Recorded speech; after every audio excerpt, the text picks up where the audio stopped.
Welcome back. I'm James, and my guest today is Jim Manske. Jim, welcome to the show. And we were talking about needs and how, um, you know, everything that we do is an expression of needs, and sometimes we express them tragically.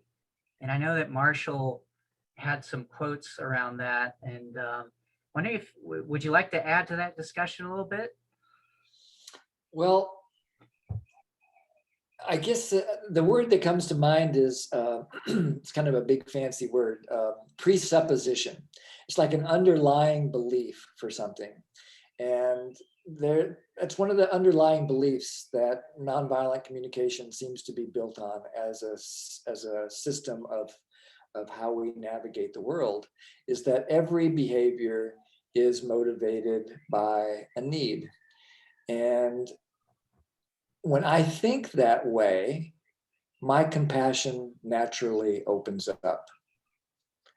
And it doesn't always make me the most compassionate person in the moment, but upon reflection, I can usually consider that this person has a need. And so the classic example that I can think of is I grew up in the 60s, and there was a Lady Bird Johnson was the first lady of the United States, and she had a big her project as first lady was to keep America beautiful. And so as a very young child, I got a lot of programming to never litter. And so now, even 40, 50 years later, I see someone toss something out of their car, I feel angry and hurt. And because my need is for beauty, it's the need that you mentioned earlier. It's about respect, and it's about care for our planet and care for each other.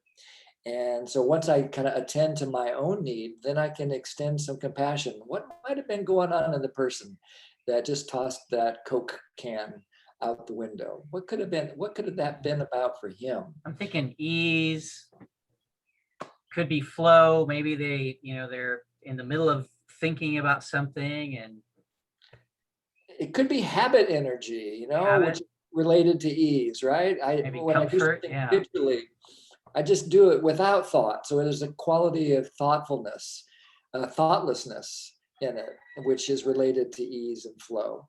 So that makes sense to me. And so I see that in the other person, and I realize, oh, I do things like that all the time. Different things. I've trained myself not to throw Coke can. I don't even drink Coke anymore, but I trained myself not to throw stuff out of the car window. But I still do things that probably don't contribute to life.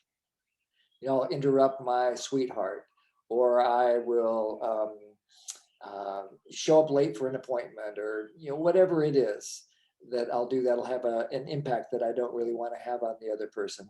And so if I can extend that same compassion to myself that I can share with the guy that threw the Coke can out of the car, then we're contributing to peace in that moment.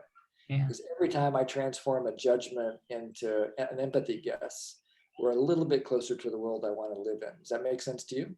Oh, totally. And yeah, what comes to mind is that exercise that you invited us to, like, transform enemy images. So I might create a story about the person throwing the can out, like he's a slob, or how uneducated they might be. And so to actually have empathy for them really transforms the energy. Yeah. So yeah, that's the world I'm trying to live in, and I want to contribute to that world too. It reminds me, one of the things that really healed me about the littering thing is I learned about a culture in South America that has quite a littering problem. And it's because it's actually a systemic thing. It's deep in the system of how this society has been around for hundreds, thousands of years. They always have had as a plate a leaf, like a big banana leaf. And so this is an organic thing that they put their food on, and when they're done, they just throw it away because it becomes part of compost. And so it's so deeply ingrained that when you're done with something, you toss it. And now, of course, we have China or plastic or whatever it is that we use, and it doesn't degrade in the same way that a banana leaf does. But it really helped me to understand the depth of some of these old habits and where they might come from. Because Yeah. we all have that in us. We all come from that ancestry of living in a natural world without plastic and metal. Yep. I get that. You know, my apple core, done with the apple, my tendency is to just toss it under a tree or a bush or something. Yeah, with a prayer, hope you grow. Yeah, exactly. Well, hey, Jim, I really enjoyed hanging out with you today. Thanks for hanging out. It's my pleasure, James. I'm really glad that we had this chance. It's a friendship that I treasure, and thank you for all that you do to promote nonviolent communication in the world and share this light with the people. Thank you, Jim. And I've learned so much from you throughout the years, and it's just amazing how I'll just be going through life and a little Jim Manske saying will pop into my head and go, oh, that's what he meant.